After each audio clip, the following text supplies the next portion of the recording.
Those are the dulcet tones of a post birthday was. Not crazy. Not galvanized by Simone Fontecchio being traded. Just nothing can get was up here. I'm chilling. It's just this is really the first time I've had to speak at all. Yeah, this I morning. hate that shit. So. I bet I did that at the coffee shop this morning. I hadn't like opened my mouth yet, right? Like brushed my teeth, drank some water, went to the coffee shop. They're like, "What can I?" You're like, they're like the usual, and I was like, "Yeah."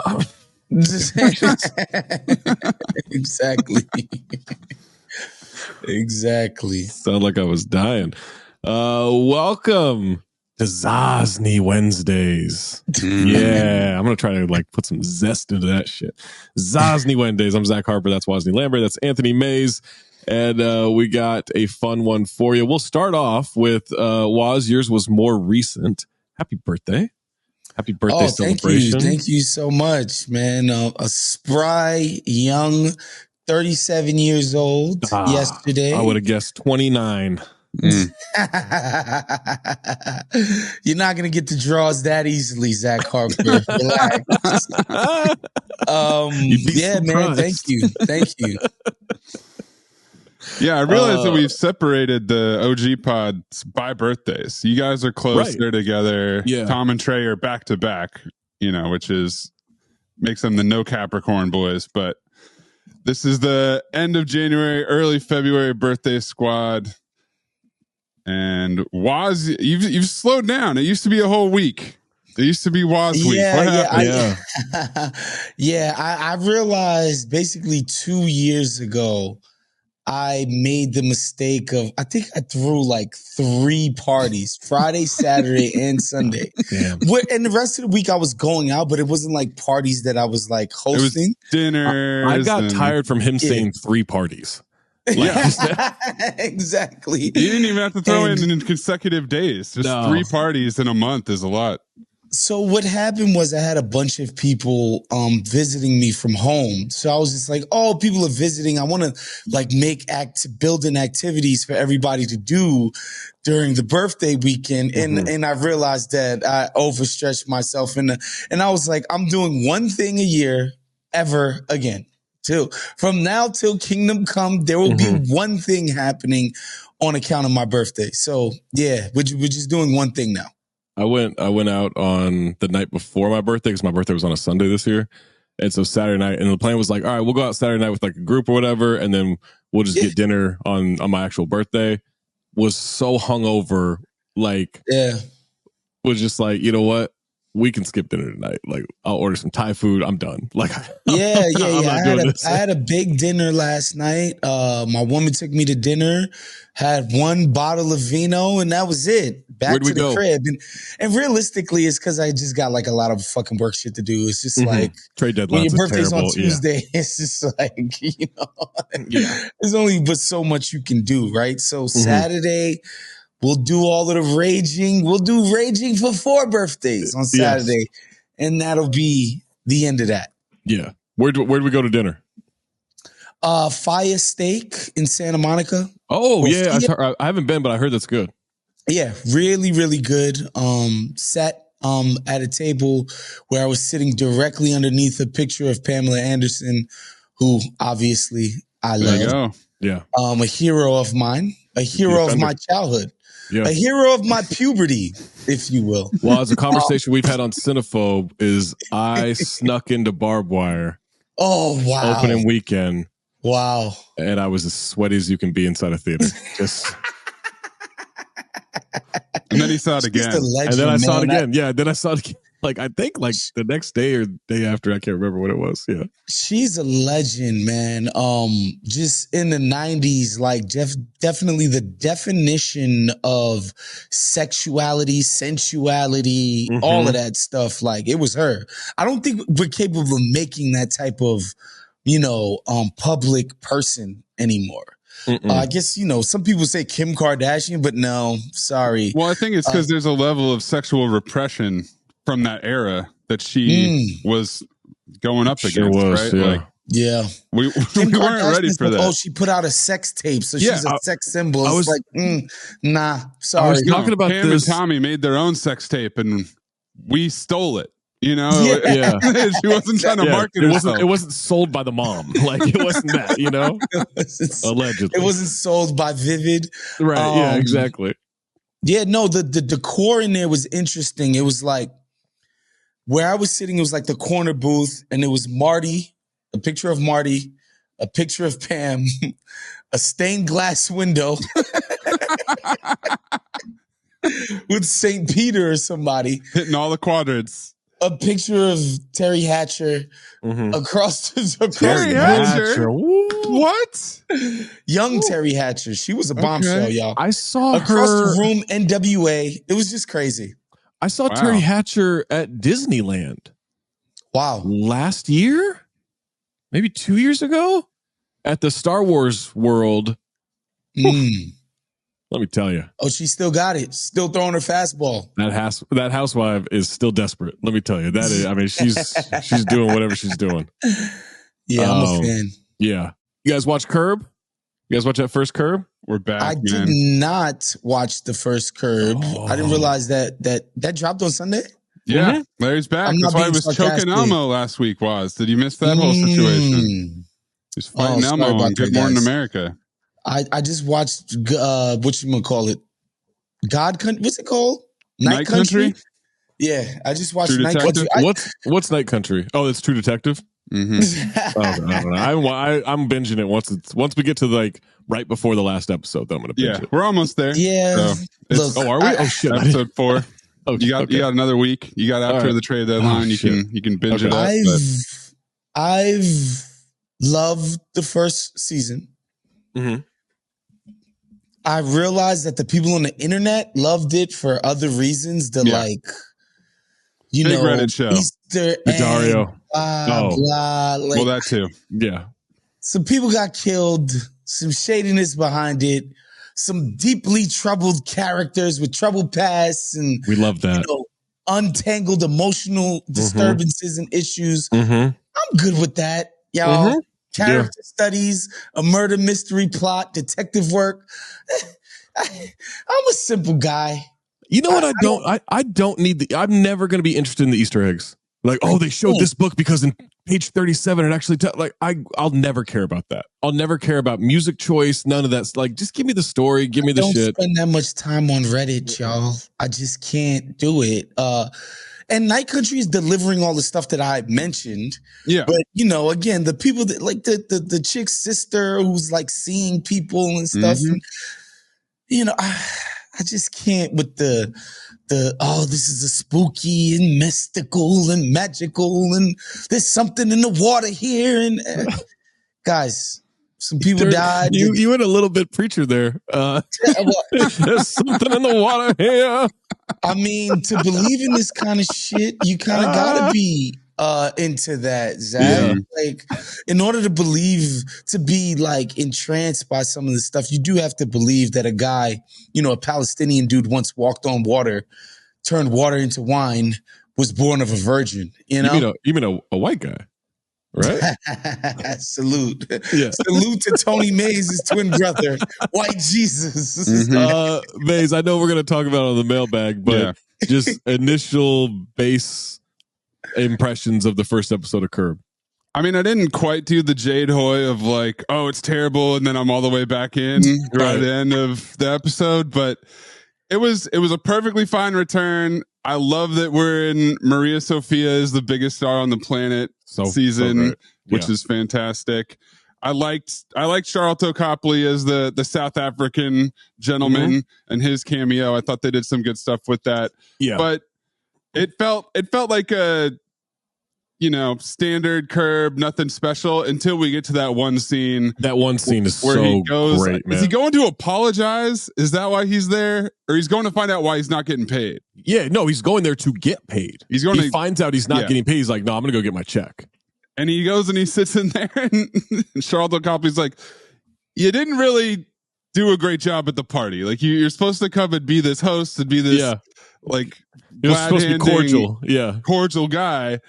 and everybody was pissed at you, and you pissed off my friend, and what's your problem? He's like, yeah, like I've been expecting a lot more of myself my whole life, and hasn't really worked out that way. So like regularly, I've looked, it's just not there. I've never related more to something. Yeah. It's that I've been looking for more for myself my whole life, and it's just not there. He's still got it. Larry still got it. Yeah. And yeah, I'm I thought excited it was like for this season. I thought the episode was like a 7 out of 10. There's some really funny moments. But it did a great job, I think, of setting up the rest of the season, which I'm good with. Like, I don't need coming out hot out of the gates and like, oh my God, blowing my mind. Like, just curves, right?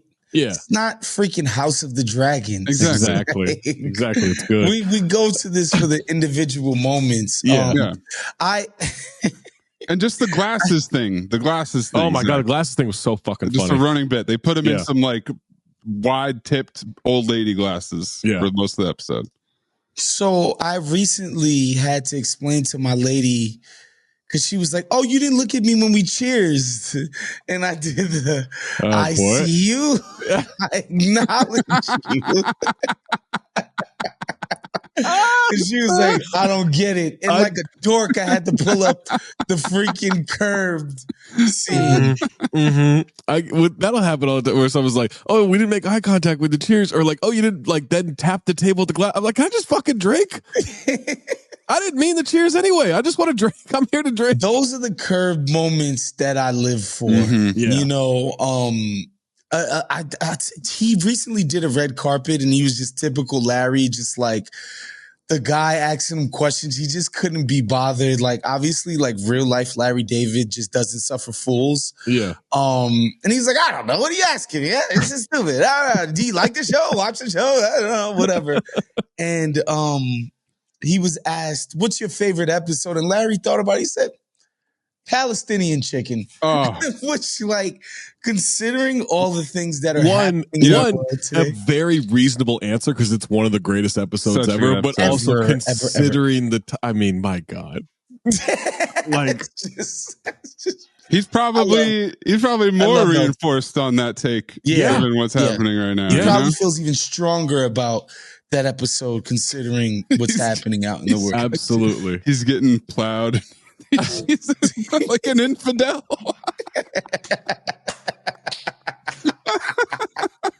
It's just him going along with it. Him just like repeating what she said. Like, yep, you're right. Yep, man, I've been there so many times in terms of just like, yeah, whatever you say right now, I'm not into this. I like you, Larry David. He said, what's not to like? She said, you're a Jew. He's like, yeah. It's like, fair point. Larry said, what? I mean, come on, it's me. What's not to like? She said, you're a Jew. He's just a genius, man. He is. He's the greatest. All right, guys. It is trade deadline week. We're recording this 10 a.m. Pacific Standard Time on Wednesday. We've had 2 trades happen in the time that we've been talking. Kevin Knox to the Wizards. And Opportunity Knox, and Simone Fontecchio to the Pistons, and none of it matters. But I didn't want to like, oh, what rumors are you hearing? What's the scuttlebutt? I don't want to do any of that. I don't want to talk about like who should be traded or anything like that. I had an idea this morning when I woke up, and I thought, because I've been trying to ask around, like, what do you think is going to happen? A lot of people are saying like, look, it's really quiet right now, and I thought, okay, I kind of think the trade deadline's been ruined this year by the other trades, right? Dame to Milwaukee was end of September. Drew to Boston was right after that. James Harden to the Clippers was early on in the season. We had OG to the Knicks. We had Pascal to the Pacers. We had even you throw in Terry Rozier to the Heat. We've had all these moves, and they've all happened well before the trade deadline. And I started thinking, like, look, okay, this may not be a great example because I do not follow soccer at all, right? But there is this transfer window, right? And does it happen in season? Yeah, there's one. There's one in season and one out of the season, right? Yes, and it's like essentially like I think it's like 2 weeks. I'm fine sounding stupid here because I literally do not know. I've played FIFA and could not, just even then I'm like, why the fuck do I have to do this right now? Like, don't understand it at all. People in FIFA, I just offer more money until they give me the players I want. Exactly. And so essentially, like, that's the only time you can make moves is in those transfer windows, right? And so I was thinking, like, what if the NBA cut down the trade? And once the season starts, you cannot make a trade until like 3 weeks before the deadline or 4 weeks before, whatever. Like, we can open up and we just have a trade window. And then you wouldn't have, like, you could still have deals agreed to and everything. And maybe you'd have some espionage, and maybe you'd have some people going back on deals and everything. But I kind of think, like, maybe this trade window should exist to make sure that the trade deadline is always spicy. Yeah, I mean, I tend to agree. I think there's a lot of things that the NBA could borrow from European soccer, one of which that they can't, which is just like having existed for 150 years. Mm-hmm. I mean, they can't do that, which sucks, but it is what it is. I think I just get tired of it, man. We gotta, and I'm not speaking as me, media entity, person, whatever you want to call, who has to think about these things for my job. It's just the idea that it just starts up, it basically goes from free agency through February. Even before, you could make trades in May. Like, if you're out, like, you could make trades for May. Chris Webber was traded to the Kings in May back in like 1998. Through February. So May to February, we literally only have a window where you can't trade instead of a trade window, which I think should be reversed. I really do. I think it's just like, let's make it the 2 weeks before the deadline, meaning teams have had a chance to assess where they're at as a team, figure out, do I want to be a buyer? Do I want to be a seller? And you got 2 weeks. 2 weeks to figure it out. You could even do, like, once we hit the halfway point in the season, that's usually somewhere around mid-January. Like, all right, and for now in 2-3 weeks, whatever, there's your trade window, and then we're gonna have the deadline. Yeah, and again, all of these guys, because what ends up happening is, like, how much ink and breath have you wasted on the Zach LaVine deal this year, bro? Oh my God! I mean, only for him to be, they like, hey, he might get traded to the Pistons. He's like, yo, I'm doing the surgery. I'm out. I'm not being traded to Detroit. All for him to just do that, right? Just think about all of the breath we've wasted on who's Utah gonna move. Is Kelly Olynyk on the block? Is Jordan Clarkson gonna make his way to the Knicks? And all of these damn hypotheticals. It's just like, winnow this thing down so we can have a given time. And part of it too that I like is we don't really have to start thinking about it till December 15th. For certain guys that signed their deals. And then there was another January date that was like, no, this is the real trade window has now been opened. So, like, I hate that shit of like, oh, now these contracts, just make it one trade window. That's it. Yeah. That's it. I agree. And, we did a Adam Silver 10-year anniversary, like, everybody did a blurb at the Ringer about his tenure and what are the things that he has to think about. And I really do think, man, and I hate to sound old as hell, but the transactional chatter is just so fucking annoying. You guys should check, though, because you guys shouldn't have done the Silver anniversary until his 25th year. That's when it's over. Cute. Yeah, it's like paper now or something. I don't know. Yeah, that's cute. But yeah, go ahead. I like that joke. It's interesting. It's interesting that because, like, the transactional portion of it makes the NBA a 12-month season, right? Like, yeah, we play from October until June, but really it is a like, you might get a couple of weeks off in August where we don't really talk about this shit, but it's mostly gone from this is a 10-month year to a 12-month year for the NBA. And that is important in keeping interest high and keeping people talking about it and keeping all kinds of PR.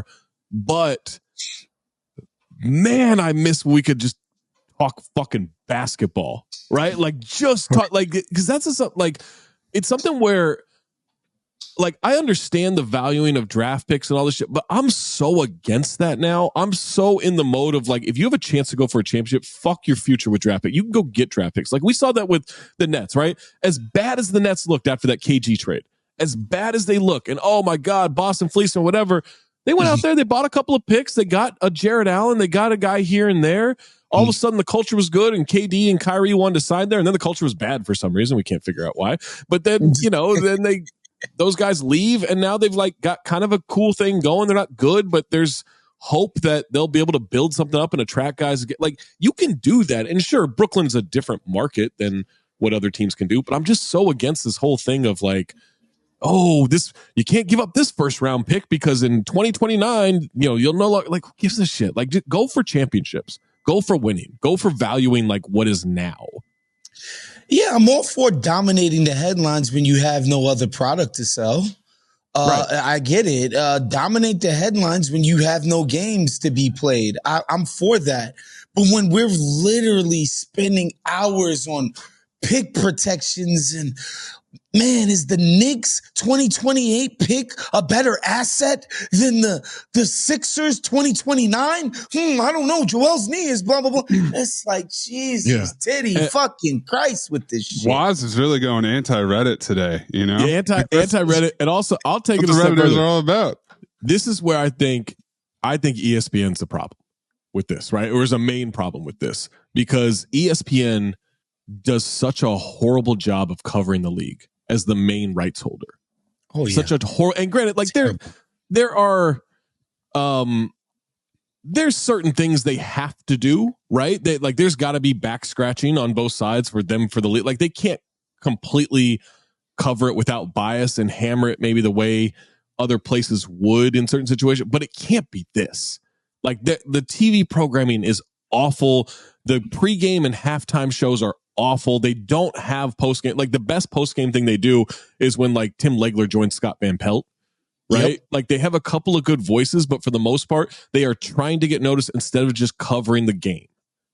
And it's such a bad product that they do when they have the talent to do it properly. And I just look at that as like a creativity issue. And I truly think, because I get people all the time like, oh man, the media does this, this, and this. I'm like, well, what do you, and I'll ask people like, what are you consuming? They're like, oh, ESPN. I'm like, yo, there's The Athletic, there's The Ringer, there's all this other stuff where it's proper coverage. But ESPN is the rights holder, and ESPN's the biggest deal out there. And most people just go to that. And I think that's where the transactional thing that you're talking about, man, it just fucks it all up for the rest of the coverage.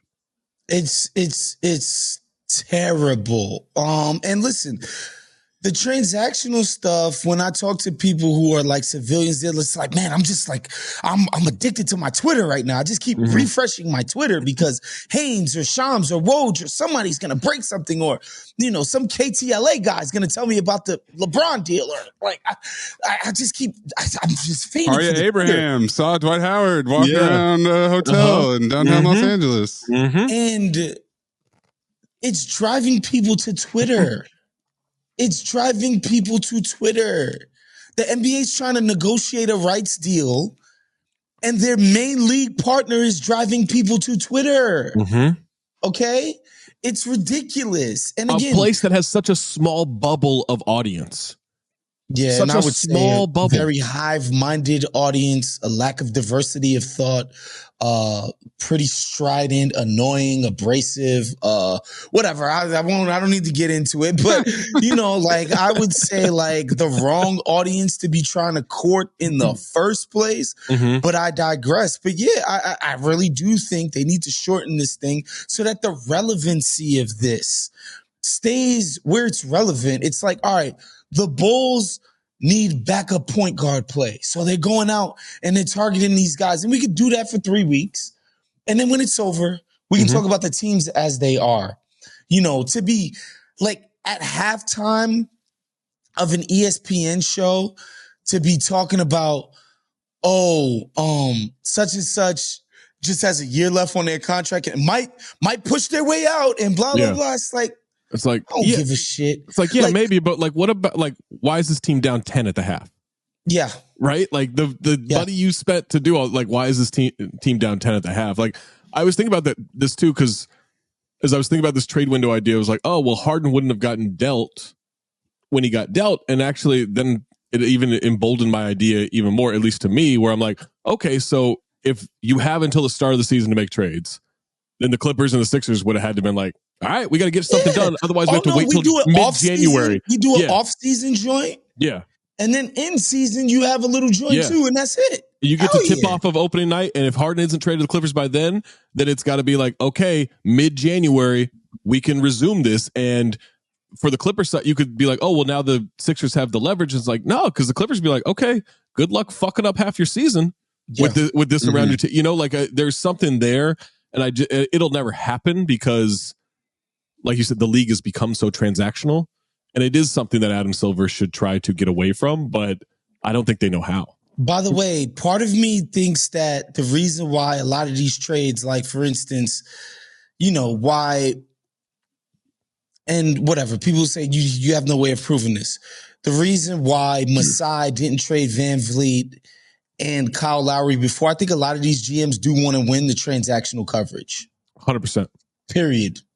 100%. Like, if there was a shit or get off the pot way of doing this, GMs and teams would be like, yo, I don't give a fuck. Just go get Harden in here. Yeah. Just make it work. We got 3 days to do this shit. Boom. Because ultimately owners would say like, get that shit done. Let's go. I think a lot of GMs are trying to win the transactional coverage. They love it when people be like, oh, such and such, please. Oh my God, the war chest of assets. Hold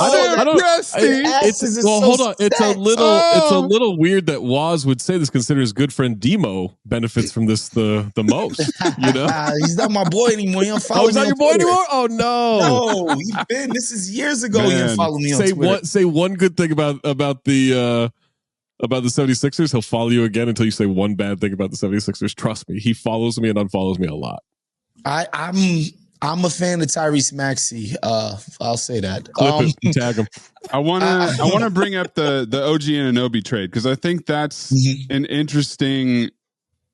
Like that's the type of trade where it happened before this, proposed window that we were talking about, and it turned the team around. And the team is playing way better since they acquired him. And so I wonder, like, was that trade in the works for a long, long time? And then, of course, and then there was the final breaking point. So would the pressure window that you guys are talking about have made that happen before the season?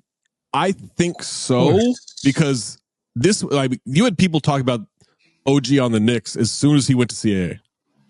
As soon as he went to CAA, they're like, "Oh, he's gonna be a Knick," and you kind of joke about it, but it ended up being true. So yeah, I think, of course, I think it puts the pressure, but still the pressure's there.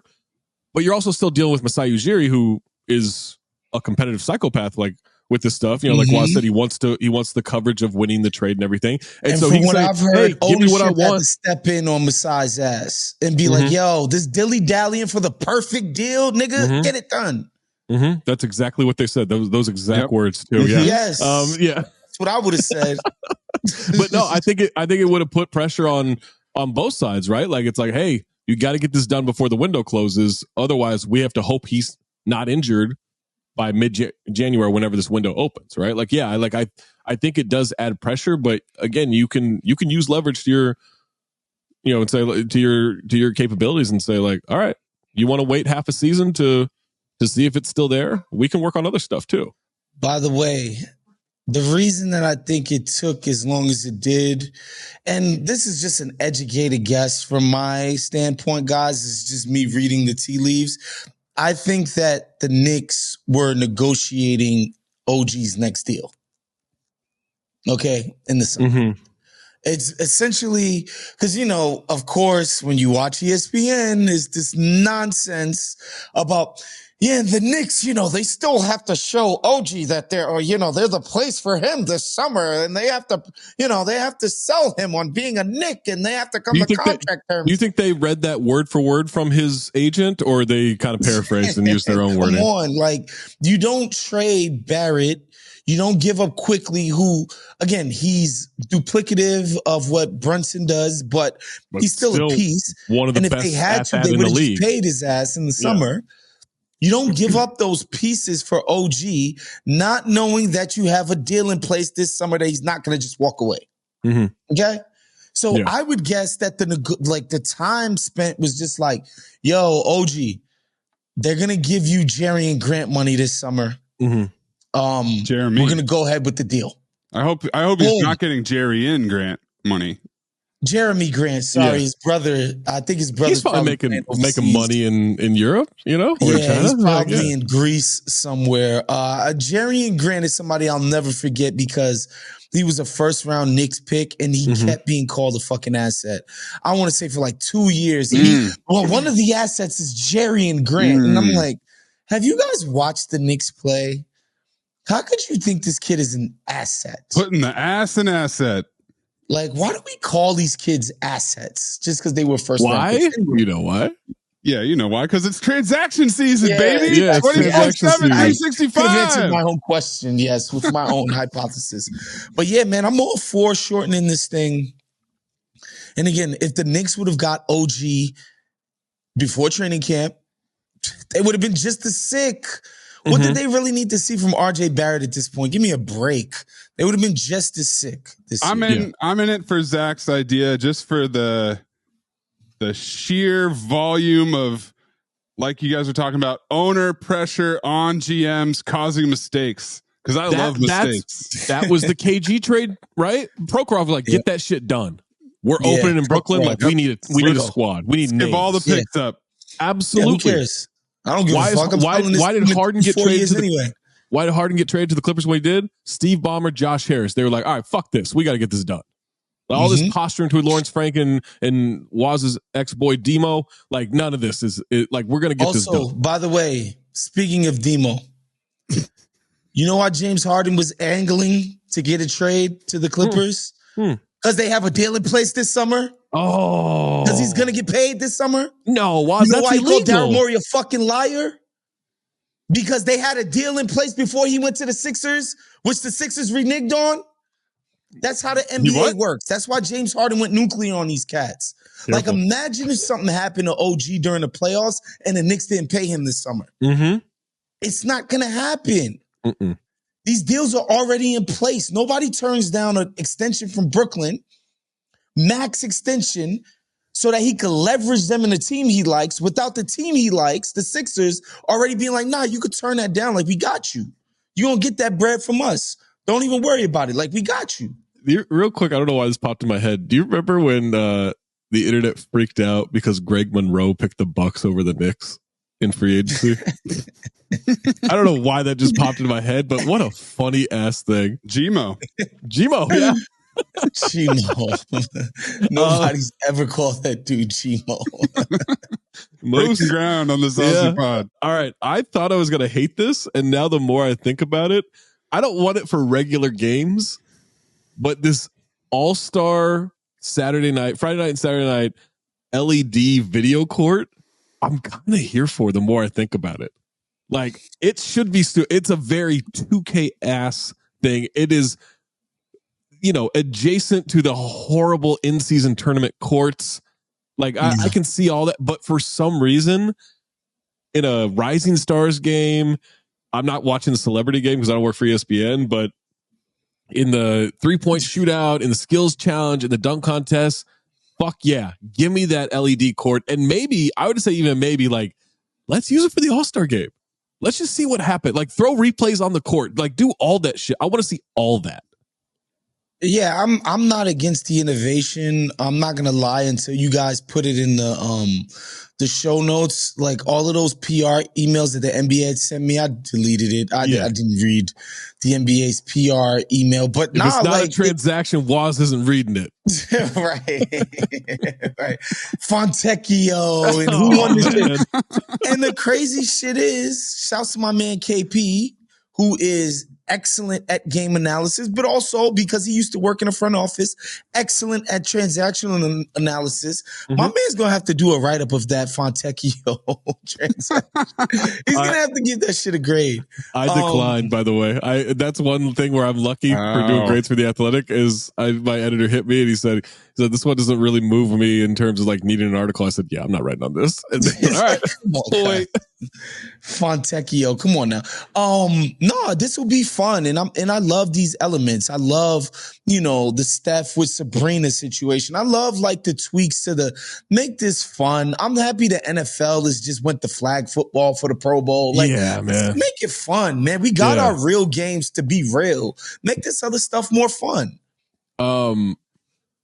The dunk contest. I actually think this is great for the dunk contest because I think you can do the replays on the floor, right? And people can watch it from the stands and everything. You'll have them on the video board, but I think it'll be a cool thing for like on the floor. I'd actually like to see the replays happen before the judges judge it. I think that's important for like getting a good score, a proper score for that stuff.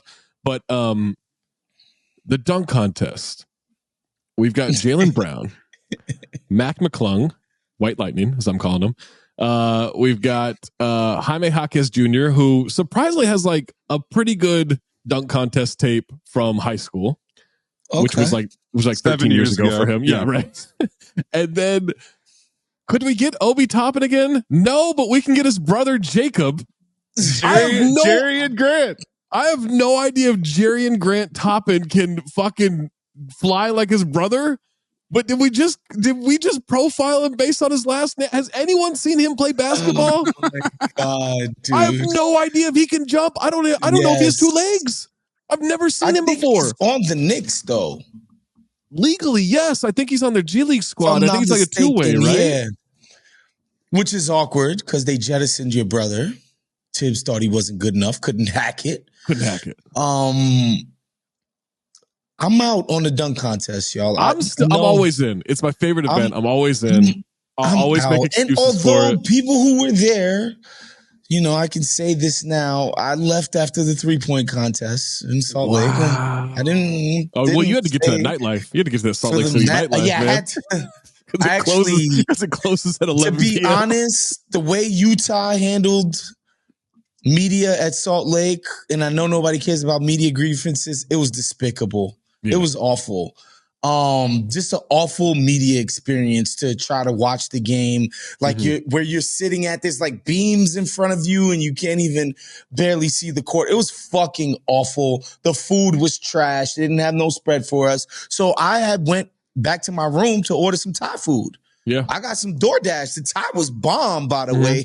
Thai food travels, just so y'all know. It does. Because this is people be like, oh, it's Salt Lake City. You just need one family to move there. You just need one family to move there that knows how to make it. To get there, and anywhere, they will bang any city, it out. any town in America. You just need one family to move there. So you know what doesn't travel? Mexican food, right? So no, it does not. El Barrio in Cleveland. I will never get tired of saying this. The worst Mexican I've ever had in my life, boy. The tortilla chips are trash. They can't even do tortilla chips, and you're just buying them shits. Like that's Zach, I was disgusted. By the way, I hadn't even yet moved to LA, so I wasn't even snobby about Mexican food yet. No, you were on New York. Like, I was regular New York Mexican food, like the little scraps I could get out there, and I knew this shit was trash, right? But yeah, the Thai food, no matter where you at, is gonna be banging. I promise you that. Yes. So no, I left before the dunk contest. Reports back from my media cohort was like there was legitimate juice in the building. I was surprised by that. But then again, it's Matt McClung in South Lake. You know what I mean? By the way, just real quick little tangent on that. The fucking audacity that the Jazz crowd had of booing Josh Giddey last night every time he touched the ball. Look, I'm not saying don't boo Josh Giddey, but you got a fucking statue out there. Oh, Lord have mercy. Yeah. Of who? Yeah. Of Karl Malone, worst Predator. I think the booing Josh Giddey thing is just weird. I was at the Clippers game, Thunder Clippers, and like the Clipper crowd is as quiet as church mice. Yeah. And they're getting loud to boo Josh Giddey. I'm like, this is uncomfortable. What's happening here? What the fuck? And again, I'm not saying like love any of this shit. I'm just saying you can't all of a sudden take Jazz, a stand. Yeah. And you cheer Carmelo every time he comes around. Come on, man. That's not okay. Yeah, that's the tea calling the pot black, or what is it? The pot yeah, no, you got it. No, he got it. The tea black tea, high in caffeine, you know. I don't be knowing these damn things. Shout out to David Bory on All Fantasy Everything, who said, the further we get away from those 90s Jazz teams, the weirder those dudes are. Yeah, I mean, John Stockton's not weird. He's just anti-vaxxer. He's weird, but man. just that's a weird locker room, dude. Between those two. Where Greg Ostertag's like the most normal one you got, man. That's weird. Yeah. You got, hard-nosed Jerry Shannon Sloan Anderson running doing the show. these days. Oh, man. I hope I bet Shannon Howard Anderson's Isley's happy. a cool cat. Come on now. Anyone who got Greg out. Greg Foster that's a weird dude, man. Because I think I saw him. I think he was coaching. He was an assistant coach on Milwaukee for a while. And this was. Do you remember Rashad Vaughn? He was a first round pick of the Bucks. I introduced the two of them to IMDb pregame of a Jazz bug. They were like arguing about some movie thing. I can't remember what. And so I looked it up real quick. I looked it up, and they're like, wait, how'd you find that so fast? I was like, IMDb. They're like, what's that? This is like 2016 or something like that. That's crazy. And I was like, oh, it's this thing. And they're like, holy shit. Like they were blown away by it. Yo. That's the last time I find out about Basketball Reference, dude. Oh my God. All their stats in one place. Going to blow their tits off. It's going to be incredible. Speaking of blowing your tits off, Ben Simmons, folks, he hit 20 minutes in a game. Wait. Hold on real quick. I want to say this, and I'm not doing the J. King thing. I do think Mac McClung is going to bring it again. He's a legitimate dunker, man. He's a legitimate dunker. He's going to beat the other top. He's going to beat nobody. There's no competition, but he's like. Is the J. King thing just caping for all white American hoopers? Any white player. Literally any white player. Wait, he could be Latvian or from Macedonia and he'll cape for him too? It helps if he's American white. Yeah. Luke Donald. I can't even tell you the amount of fucking Aaron Kraft, Eric Devendorf conversations that have been in a group chat. It's Waz, you got out at the right time. Let me tell you, it's my man J. King. I miss that dude. This man had the audacity to tell me that Chet Holmgren's the second best player on the Thunder. I'm like, have you seen Jalen Williams? Yeah, Jalen Williams. What are you talking about? Look, Chet Holmgren. He's my great. guy. He's good. He's my guy. I'm a fan of his. Obviously, Full Court Fits alum, so we're locked in forever. For sure. He's not as good as Wemby. Jalen Williams is something, man. That kid is nice. All right, let's get to the Ben Simmons renaissance. The Simmons. He's killing it. Yo, look, Magus, you had the audacity to like saying audacity a lot. Is it mean recording a spiky audio file right now? You accused me of being a sicko for a line I had in the newsletter. Because you are a sicko. Look, hey, if Luka Doncic doesn't have 35 points, 18 rebounds, and 9 assists last night, they do not overcome that 979 from Ben Simmons. All of Ben Simmons' stat lines look like an area code. You noticed that? he's the triple single, the old Draymond thing, right? The triple single, man. God, I got to use that in the newsletter tomorrow. Yeah, Ben Simmons. This pod is on Ben Simmons watch. Look, again, it's a step in the right direction that he's in the spirits. The spirit has moved him to play at all. He's played okay. He's played okay. He did have to rest that knee after nearly getting a triple-double in his debut after being back for that's going to swell 3 up months. on you, man. The brand is strong, y'all. Played 2 games in a row this week, so that's tight. And hit 20 minutes, so. Hey, man, I still believe. I am still in on the Ben Simmons bandwagon. I'm the only one. I think it's weird. Like, someone brought up predictions that I did for the newsletter back in October. They were like, I want you to apologize because I had said, like, Jordan Poole would lead the league in scoring and Jordan Poole would be the first one to score 50 this year, right? They're like, I want you to apologize for that. And I was like, I picked Ben Simmons to be the most improved player this year. And you want me to apologize because Jordan Poole's not trying? No, I got a lot more things to apologize for before we get to Jordan Poole, man. Apologize. I love apologize Twitter. Oh, it's Somebody great. told me I owe Joel Embiid an apology because I was For like, what? people should want to watch him play against Jokic. They should. Apologize for this. Speaking of not apologizing, while Luka Doncic was overcoming Ben Simmons, there's another person who came to Brooklyn, and his name was Kyrie Irving. Yo, first of all, that alley-oop he caught was fucking sick. I need more. Because he cocked it back with one hand. Yeah, that was hard. And I even think who threw that? Josh Green, I think, threw the lob. And you could see the look on his face where I think he thought he fucked it up. As he throws that lob, he's like, "Oh, that's too far back." And now he went back and caught that shit and brought it home. Was it last year or the year before where Kyrie had that ill-ass putback? I think that was last year. The putback dunk. Yeah. Came from all the way. That was like some early Iverson shit. Like, where Iverson used to fly in for these putback dunks. Kyrie, there's the guy sitting courtside who asked him, "Why couldn't you play like this for us last year, Kai?" And he says, "Thank Mayor Adams for that."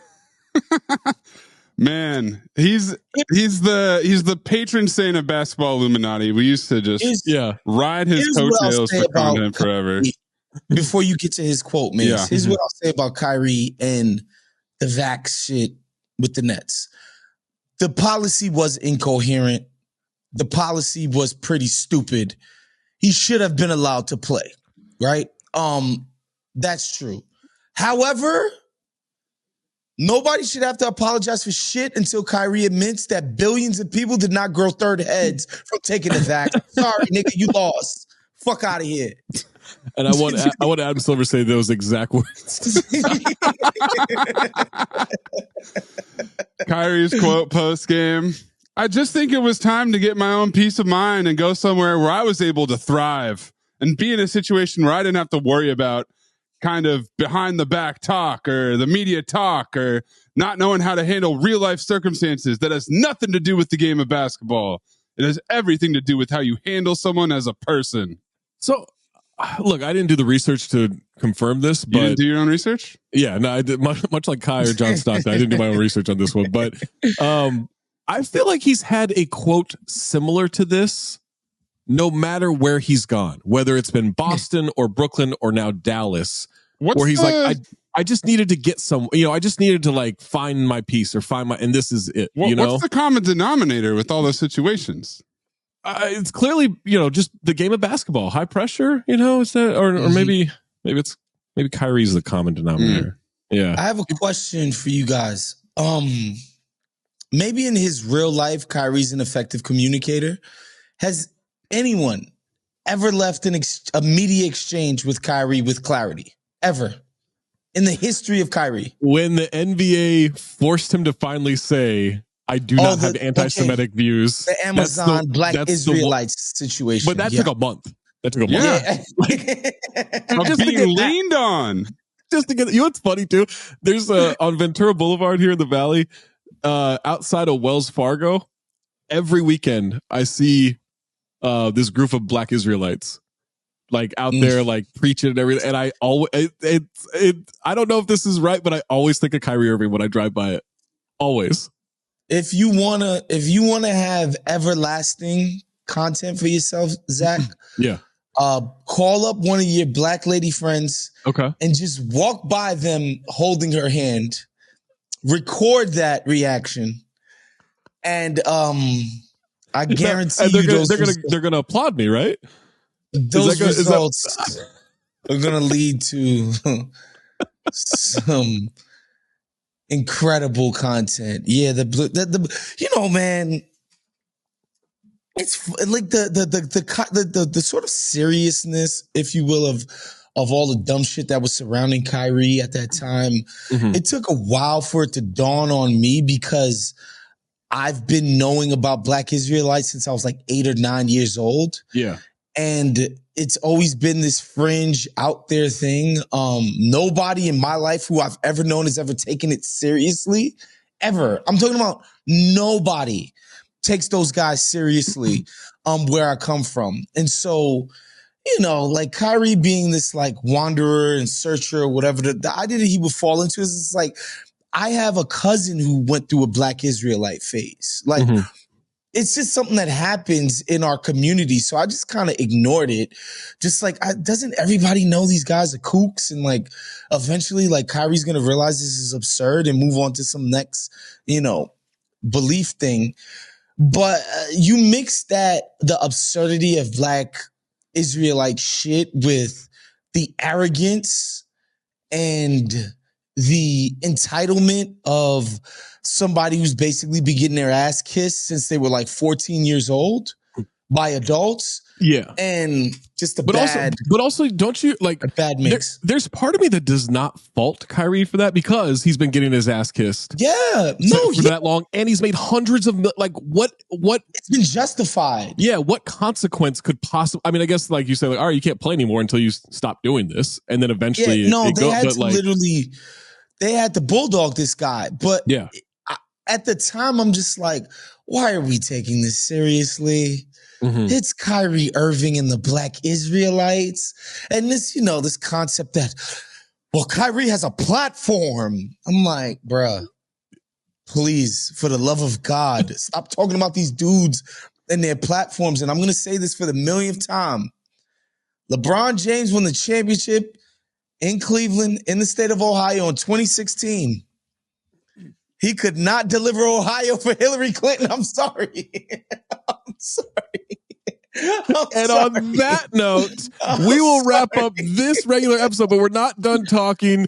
Go to the Patreon, patreon.com/countthedings. Subscribe. You're going to get us talking about Beyonce in that up in Ohio. I believe in the Clippers. I'm going to platform is going to just move the world. It's like, give me a fucking break, people. I'm gonna convince Waz to believe in the Clippers as a championship contender, and we're gonna talk about 50 Cent removing the Ja Rule curse from the Minnesota Timberwolves. All that on the Patreon, patreon.com/countthedings. All right, Waz, Patreon portion of Zosny today. And let's start off with something a little more lighthearted. Let's go to the Clippers. No, I'm just kidding. Let's go to 50 Cent is a friend of Alex Rodriguez, I guess. Like he's shown up to quite a few people are friends. Yeah, quite a few Timberwolves games since A-Rod became part of ownership. And he graced the Timberwolves with his presence the other night. And before you go, Zach, he's got a brand deal with them. Like he's got this spirit called Sire. Yes. I don't know if it's a whiskey or cognac. I don't know. I've never seen it in stores. I've never bought it. Although if I do see it in the store, I would love to support 50 Cent, Queen's Or send it to us and we'll try it right here on the show. Yeah, hell yeah. Send me some cases, 50. Exactly. Cases. I'm sure he's a bottle member. Or some cases. He's got a birthday party coming up this weekend. So if you want to overnight that shit, let's get it done. This is the official Timberwolves account with a video from 50. It's your boy 50 Cent. I'm out here, baby. Yeah, this is gonna be the year they get a chip, and I'm gonna get a ring when they do it because they're not gonna be stingy. They're not gonna be stingy. A-Rod wouldn't do a thing like that to me.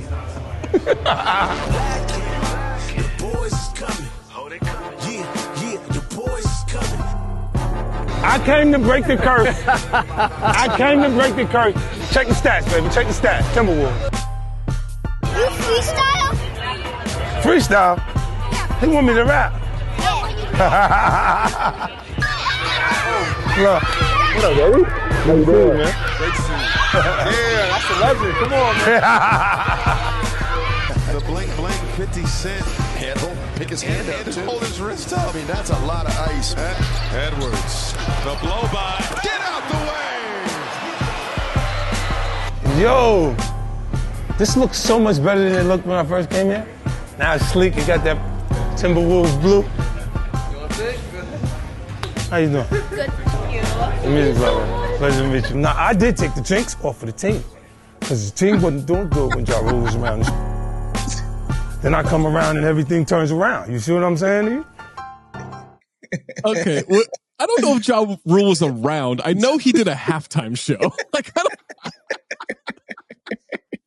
You see, unless Ja was there in like 98, right? And like cursed them, which I'm open to because they were bad for a long time, but I don't know, man. He's the best. It's the best. He's the best. He's the best. He gets it. Just the idea of Ja Rule putting his stank on a franchise that stank, basically since its inception is great. I love him saying, I'm going to get a ring. They're going to win the chip this year, and I'm going to get a ring. A-Rod's not going to be stingy. Is so fucking funny. It's so funny. Yeah, I think Anthony Edwards' arrival has more to do with the curse being subsided than 50's, but I love the fun. I love 50 in his sort of post-rap life. He's so much fun, man. Like, this guy knows how to have a good time. I need a lot of videos of him and Anthony Edwards just talking. Like, interviews, whatever. Like, I just need the two of them talk. Like, I've always said that my ideal interview is Rasheed Wallace talking to Rasheed Wallace. This is number 2. Is 50 talking to Ant. Because those are two personalities I'm here for. I'm sure they're having a great time with it. But yeah, the Wolves almost choked that game away last night, but they did. They did? The Bulls game? Yeah, they ended up losing the game. Lost in overtime. Oh my God. They were up 23 in the third quarter. They lost in overtime. Bruh, I left my crib. They was up 9 with like 4 minutes to go. I was like, oh, yeah, okay. They lost. They lost in overtime. Choke this away. They did. Happy birthday, was. Yeah. No, that was the thing. And Ant was asked afterwards about like blowing these leads to bad teams. He's like, I don't know. It's just who we are. The good news is they're good against good teams. Yeah, they're good against good teams. That's good. That's encouraging. They won't face the Bulls in the playoffs, so that's nice. Yeah, and now they're tied for first place. 4 teams are tied. 4 teams are 0 games back right now in the West. Well, that's fun. Nuts. That's absolutely nuts. One of those teams, your LA Clippers, in their last year at Crypto.com Arena / Staples Center. And I have decided, I understand the Russ thing. I understand the James Harden thing. I understand the Paul George thing. I understand the Clippers thing. But God damn it, if I don't believe in Kawhi Leonard, what can I believe in? Kawhi is as healthy as we've seen him. He's as good as we've seen him since 2016, 2017. I am putting all of my faith in a Clippers championship. I'm blown away. I'm blown away by how they've played. I guess it's like 26-5. They had the terrible start when Harden came on, but then basically since they snapped that streak, 26-5, best record in the league, best point differential. The offense has found its equilibrium where Harden gets to be the point guard. He gives them that pick and roll. That's me at the Intuit Dome, baby. Helmeted up, vested up, invested in the Clippers, It's bright. They wasted my time that day. I still believe. Absolutely wasted my time. Oh my God. The Harden thing. To talk to Jerry West and then no interviews today. Get the fuck out of here. I had to dress like that to get no interviews. I thought that was just what they gave you when you said you believed in them now. Wait, it's gonna get real dangerous. The hard hats about that work. Gotta watch out for falling debris. Zach? What? Oh yeah, that was for serious. Yeah. That's hilarious. The team is incredible. The Harden thing, again, it's an element that they haven't had in the Kawhi era, like a pick and roll operator. And God bless Russ, but like he's no Harden as far as not shot creation, but creating shots and opportunities for others. Obviously, Kawhi and Paul George can do their one-on-one thing. They can work around that big man pick and roll. Like the team makes sense. It's health issues for me that would scare me. And I do think in a playoff setting, man, I think when the shit hits the fan, that Murray Jokic thing, man, it's so reliable and so like consistent. Like it's been consistent now for a while. I just think they're going to be able to overcome a more slapped together group. Let's face it. I'll say this. So this is because normally I'd be like, well, James Harden's just going to choke in the playoffs. right? That's what he does. Paul George's going to choke in the playoffs. That's what he does. But I was thinking about this. The nerve of this guy saying that about playoff P. This guy's insane. The nerve of you called him fucking playoff P. How dare you? Don't ever do that again. I hate that so much. He had slides. He had playoff P slides. Never mind. We don't have to get into that. That's just good branding. It is good branding. I was thinking about this because I was like, all right, well, James Harden, always kind of checks out in these high pressure moments in the playoffs, right? But here's the thing. He's never had that number one guy who just takes over in those moments, right? Mm-hmm. Like he was the guy, like forget all the Thunder stuff. Like that doesn't count, right? Like that's before he became James Harden. In Houston, he didn't have that guy. Like Dwight obviously wasn't that guy once they acquired him. Chris Paul was not that guy when they acquired him. And then when he went to Brooklyn, they played 8 minutes together, right? They played less than Ben Simmons plays. Like it wasn't a chance to show what he could do. He had the hamstring injury. He was done. And then once he got out of there, you could say like, but he played with Joel Embiid. Joel Embiid sucks in the playoffs in terms of superstardom. Like he's not that guy in the playoffs. We talk about it every year of like, oh, his knee hurt. Oh, he had a bubble guts. Oh, he broke his face. Like whatever. Like there's always a reason. He's had 2 dominant series and he lost one of those. That was against the Hawks, right? So Embiid hasn't been that guy. Kawhi's that guy. Kawhi is unflappable in those moments. And that's why I believe it's going to work. This is 100% about Kawhi and not about the other things. And like, yes, am I still biased because of San Diego State? Of course I am. But also, Kawhi 100% has proven he's the guy. Like KD got hurt and Clay got hurt, and that's why the Raptors won the championship. He played on one fucking leg. He dragged one leg around it. Yeah. And was that good? I just think if he's in there for the playoffs, I do believe they'll overcome. Yeah. What a way to go out. What a way to go out of like, we're done with Staples, right? Yeah. We're going to go open that new one with a fucking banner. Opening night at Intuit Dome with a championship banner. That's why I don't think it's going to happen. It's the Clippers. It's like, it's the Clippers, man. It's the Clippers. Oh, but Woz, what if? That's the fun of it. Clippers. What if? Like, I root for 2 of these type of franchises. I root for the Mets and Jets. Like I recognize, I see a fellow traveler. The Clippers are a cousin franchise of the Mets and Jets. That's why I'm just like, no, something is going to go wrong. It's not gonna. And to your point about the Harden stuff, even in Philly last year, like he's not gonna be called upon to be individually great, right, on this team. He's just not. Yeah. When he's going to ask to be good at what he's tasked with doing, which is managing the offense, being the sort of caretaker of the offense, getting people in the right spots, making easy opportunities for other guys. Like he's going to have to thrive in that role. Don't get it twisted, but he's not going to be asked to be individually brilliant, like try to break down Jason Tatum off the dribble in clutch moments, and try to generate offense by himself. He's not going to be asked to do that. So I'm not worried about Harden's role. Like if he was the A or B of this team, I'd be like, yeah, this team's going nowhere fast. This guy cannot be counted upon to do that. He's just not. He's only going to play to his strengths on this team.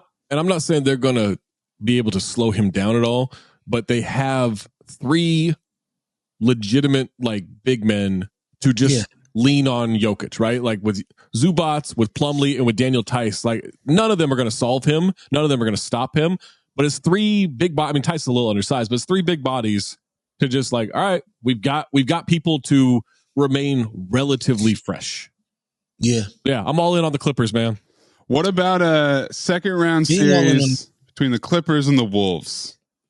What do you see happening there? Fucking destroy the Wolves. The Ja Rule curse. I think the Wolves, they have their problems, obviously, offensively. But I think in the playoffs, in these really knock them out, drag them out type of games, I really love what they could bring to bear in the half court on defense, man. Like, I'm a believer in their half court defense. I think Ant and McDaniels will be turned up on defense in the playoffs. And if the coach could get them to understand that where their bread is buttered is defense, and that's how they got to win, And that's where they got to be, incredibly focused. Make it ugly, right? Yeah. I think, I give them a good chance against anybody, but the offense is scary, man. Yeah. Choking the lead to the Bulls was just like, you can't just generate decent enough offense to close out the goddamn Chicago Bulls. That's bad. Wow, they did it to the Hornets. The Hornets. Yeah. The worst team in basketball. Worse than not Detroit. A focus group. Yeah, not at all. Said they wasn't focused. Maybe, again, I remember it wasn't at this point in the season. It was more like we were end of February, essentially, when the Nuggets last year was just like, yo, we have like the number 1 seed or top 2 seeds sewn up. And they kind of stunk it up at the end of the year. Yeah. They were kind of coasting towards the end of the year. I wonder if the Wolves have been like, the Wolves have been like, yo, we know what we have. And they're kind of dicking around. It's a little early. And then like, also you're the Wolves. Like, have some respect for the game. Well, and your I don't know if you know this, but what they did with the play-in tournament last year, it was actually more bigger. impressive than Denver winning the championship. Man. That's what I've heard. Have yourself some 50-cent spirits every time we mention the Wolves play-in tournament success and Ben Simmons stat line. See, we can create a drinking game with it. With like send that case to Waz. Yeah. Send me some cases. Well, yeah, they have the cognac and the champagne, so you're gonna want one of Send me each. some cases, I need it. Both. Absolutely. If you're only checking this out, check out the full Zosny episode wherever you get that. Check us out on YouTube and make sure you are checking out the other OG pod with Tom and Trey. And whenever Amin shows up to either of these, it's always a fun time. For Anthony Mays, for Big Waz, I'm Zach Harper. Keep it locked on Count the Dings.